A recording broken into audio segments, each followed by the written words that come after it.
Let's take a look at some sports. Now here's Ayotunde Balogun.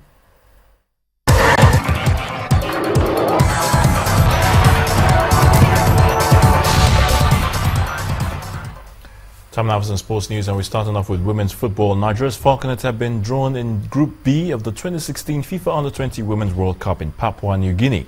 The 2014 finalists will face Spain, Japan and Canada in the biennial tournament billed to hold between November the 13th and December the 3rd. The other African representatives, Ghana, will confront France, United States and New Zealand in Group C. South Africa have rejected FIFA's claim that a $10 million bribe was paid by the country to win the rights to host the World Cup in 2010. The country's sports minister, Fikile Mbalula, says the World Football Governing Body must retract its statement, which has painted the country in bad light. A former FIFA president, Sepp Blatter, has filed an appeal with the Court of Arbitration for Sport, CAS, against the 6-year ban from football. Mr. Blatter was initially banned for 8 years by FIFA's ethics department over a 2011 payment to UEFA President Michel Platini. That was reduced to 6 years on appeal, but Mr. Blatter is still hoping to have the ban scrapped altogether and has now gone to sport's most powerful judicial body. Mr. Blatter was last month succeeded as FIFA president by Gianni Infantino, who was Secretary General at UEFA under Platini.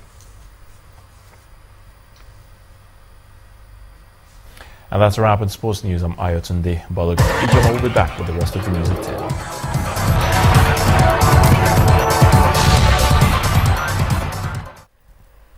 The United States has declared that militant group Islamic State committed genocide against Yazidis, Christians and Shia Muslims in Iraq and Syria. Here's Temitope Fagbemi with more.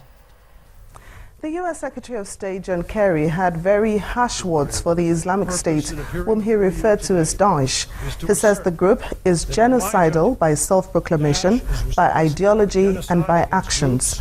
Mr. Kerry also said the group was responsible for crimes against humanity and ethnic cleansing. Meanwhile, the Kurdish militant group Pt.4 says it carried out the deadly attack in the Turkish capital Ankara on Sunday. In an online statement, it said the attack, which killed 37 people, was in revenge for military operations in the mainly Kurdish southeast. Pt.4 is an offshoot of the banned Kurdistan Workers' Party PKK. Meanwhile, Germany today closed its embassy in Ankara and its consulate and a school in Istanbul, fearing another attack.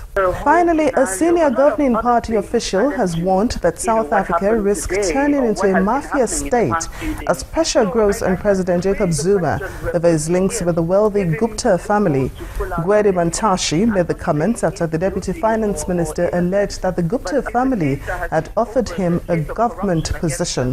The family has denied the allegation, and President Zuma told lawmakers that all cabinet appointments are made by him. And that's the foreign news wrap-up. It's back to you, Joma.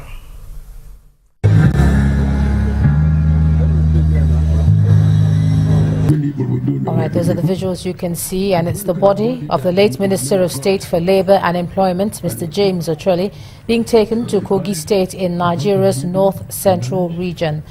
Mr. Ocholi, who died in a ghastly car accident on the Kaduna-Abuja highway, is being honoured by representatives of the federal government, the Kogi State government, senior advocates of Nigeria, relatives and friends. At a valedictory session, Governor Yahaya Bello described the late minister as a visionary leader who led an exemplary life worthy of emulation. We shall do our best not to let that become it of the day. This should not be too common. Thank you very much, Edith.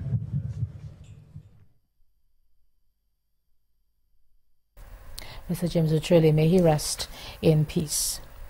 And the main news again. The President today restated his administration's resolve to ensure that the safety of lives and property of Nigerians anywhere in the country is not jeopardized.